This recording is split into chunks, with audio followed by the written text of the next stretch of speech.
weird hair on yours. Hey guys, welcome back to Indie Games Live. I'm still here with Ian, and now we are joined by Morgan and Barrett, and you guys are here to talk about your game, Homesick. Yes. Yeah. So I actually don't really know a whole lot about this game. I mean, can you give me like a little bit of background about, like what the story is and kind of like what the gameplay experience is? Sure. Yeah, so Homesick is a 3D sort of mystery exploration, atmospheric kind of game where you're just in this environment. You're trying to figure out what happened here, who you are, and just sort of exploring the world. There's some puzzles and various things like that.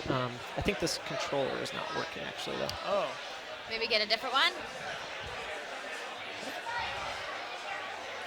Well, while we figure that out, had some controller problems. Yeah. Sorry. Oh, there it is. Okay, we're good. Cool. Awesome. All right, Alright, so there we we have go.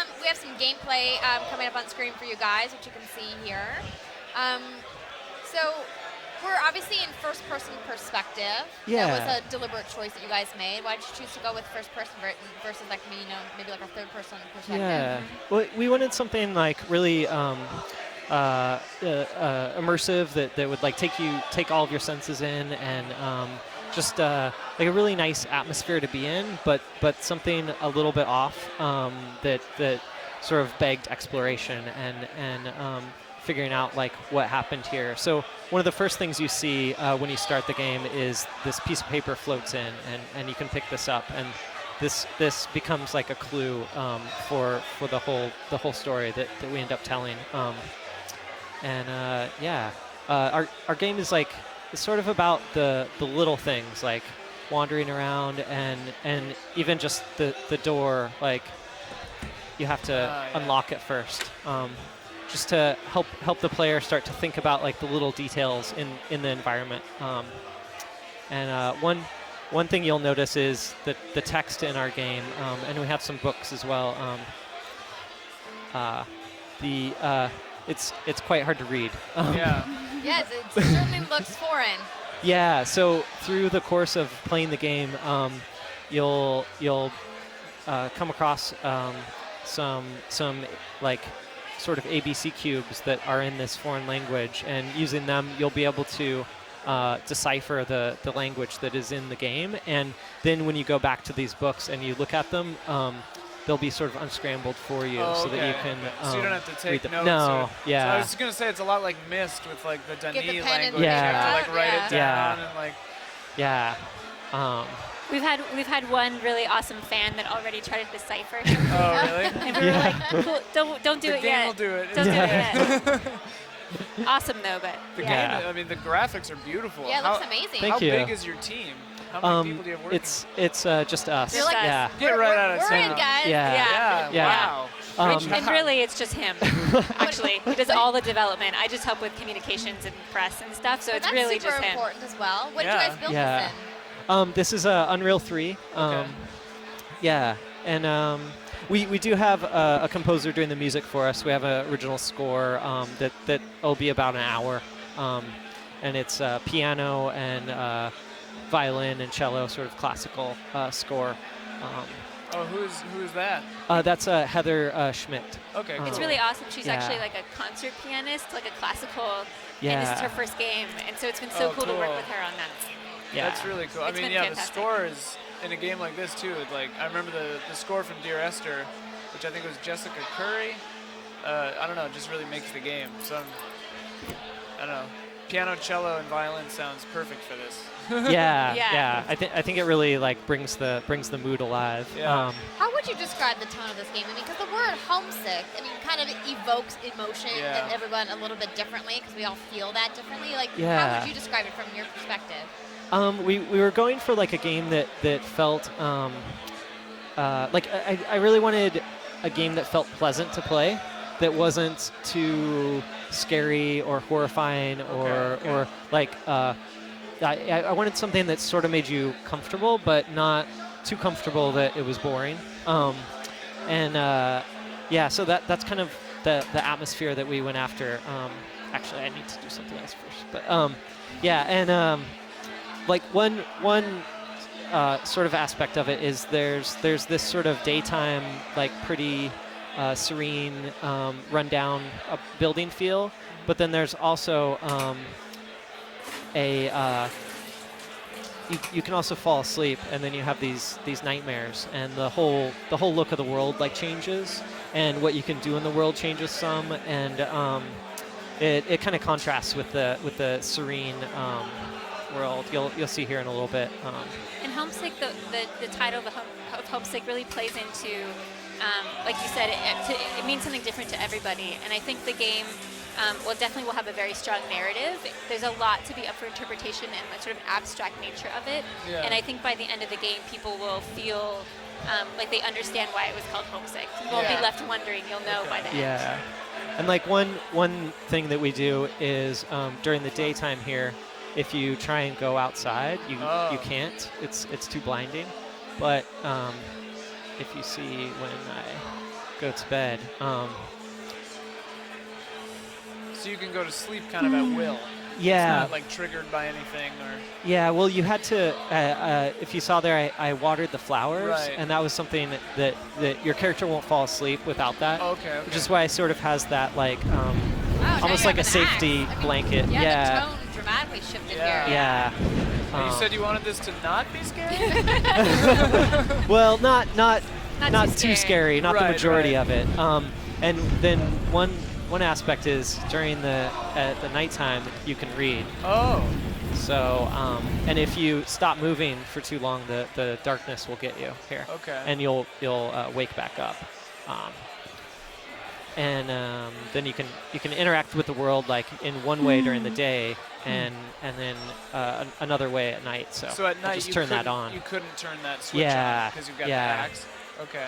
So you definitely need Exactly. to complete certain puzzles during the day in order to progress during the nighttime. Right, And right. vice versa. Yeah. What's your overall objective? Sort of just on the face of it to sort of get out of the building, or open up new parts of it and explore it, and eventually try and get out of the building. Yeah. Okay. But that's a very minimal Yeah. view of So, Right. so yeah. now There's the a lights story are on. and here. There's a an story. experience Yeah. that you- Yeah, okay. exactly. You go on Experience. this journey. I in said it one for of sure. Kyle's least favorite words. Experience. So about how, because I watched in the trailer that you have released, it's this first area of the game mostly. How large is the game? I don't know if you want to give it a time playthrough. Yeah, I would say about 2 to 3 hours. Oh, wow, okay. Yeah, and this is maybe about the first sixth of it that we have here in the demo. Okay. But it's not as fleshed out as it will be in the final. And like once you figure out how to read, and you can go back and read the text, like there's a lot of like lore and everything. Like you can figure out exactly who lived in all of these apartments, and sort of like what their story was and how they related to each other, and all of that stuff. So if you noticed, I broke the door you down broke that there. door down. Yeah, and now if I walk down the hall here. And that made you wake back up when Yeah. you did that? Okay. Yeah. Cool, so now this is open. Yeah. It definitely circles around. Like Yeah. the Yeah. Yeah, pathways because to you the broke it building. from this side, right? Yeah, and now you can go through the other way. Yeah. What was your inspiration for the art style in this game? 'Cause, I mean, visually, it's very striking. Yeah. Yeah, thank you. I wanted something like really rich feeling and real, but a little bit like magical, like with the flowers and like a little surreal, Yeah. but not cartoony. Because I feel like that was one of the looks that really drew me to 3D in the first place. Is this like sort of magical kind of like extra real kind of look. And that's something I really tried to play up, like where like even the door textures like are really like rich. Yeah, like the crackling paint. I mean, it's Yeah. very vivid. Yeah.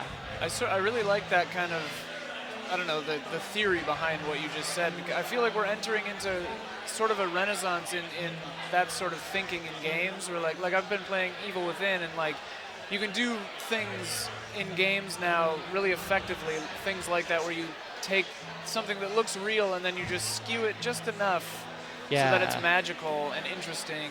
I don't know, I feel like that's happening more now, and I really like that. Yeah. Yeah. Yeah, it's been really fun, and just like sort of like playing up the small little like things that can make something feel like a little extra magical, like the little dust particles. Yeah. And it definitely creates this wonder of you don't know what to expect. Yeah. Like the unexpected, whimsical, like when is that going to shine through or not? Well, like when you watered the flowers, the petals kind of drifted out like the dust, right? Yeah. Like, that's so cool. That's just a neat little touch. Yeah, and they actually like drift across and start landing on the bed. Oh, cool. As sort of like a little bit more of a hint. That's yeah. cool. That's really cool. Yeah, and we tried to do like a lot of little subtle things like that. Like even the painting that you saw on the wall of the moon is like sort of like a hint about sleeping. Oh yeah, like nighttime. Yeah. Nothing that like hits you over the head of what you're supposed to do, but you figure it out as you go along. Exactly. Yeah. Do you find when people that because you were mentioning earlier that you had someone playing it, do you find that people pick up on those clues pretty readily, or do you have to coax them along? I think so. In sort of more the like expo environment, sometimes we have trouble. There's a lot of like distractions and stuff. Like at but GDC earlier today. Yeah. Or like here, like we can't hear the game. And Yeah. I think that has a big part. Yeah. In it. Yeah, you're not as immersed. Right. Yeah. Right. Yeah. I think we've been so lucky that our amazing backers, a lot of them have volunteered to be testers as well. Oh, cool. And the feedback from them has been so helpful, and it's interesting to see like, okay, what puzzle's a little too hard, a little too easy, how do we tweak it so that people, it's a challenge but it's not frustrating, obviously. Right. And I think people are, I think we're hitting the sweet spot of feeling fun and challenging, but not too much. So what systems are you building this for? Or do you have a plan for release? Yeah. So this is PC and Mac, and Okay. Thank you for putting it on Mac too. yeah, yeah. You're welcome. Thank you. Yeah, and hopefully others in the future, but PC and Mac, and we're shooting for spring of 2015. Okay. Do you have yeah. Oculus in mind too, or? We do eventually, yeah. Okay. Yeah. Yeah, it'll be awesome for that. Yeah, Cool, it seems yeah. like it would be a really perfect fit considering, everything you were talking about with like the tone and the immersion and the kind of, like the emotional storytelling involved in it. So, Yeah. well, thank you so much for coming by Cool. the stream and showing Yeah. us the game today. Yeah, thank you so much for Thank having you for us. having Yeah, us. it looks This is great. Very exciting. Absolutely. so much. And if people want to learn more about your guys' project, where can they find you? Our website? Yeah, our website, which is luckypaws.com. Lucky Paws. Lucky okay. Paws, like the pause button. Pause button. Yeah. Right. Not like Not the a animal dog. paws. Yeah. Yeah. Well, Thanks thank very you much. again for coming by, Cool. and we have lots more coming up. Next, we have Jump Tank, so stick around. We have lots more time to go here at Indie Games Live, and we'll be right back.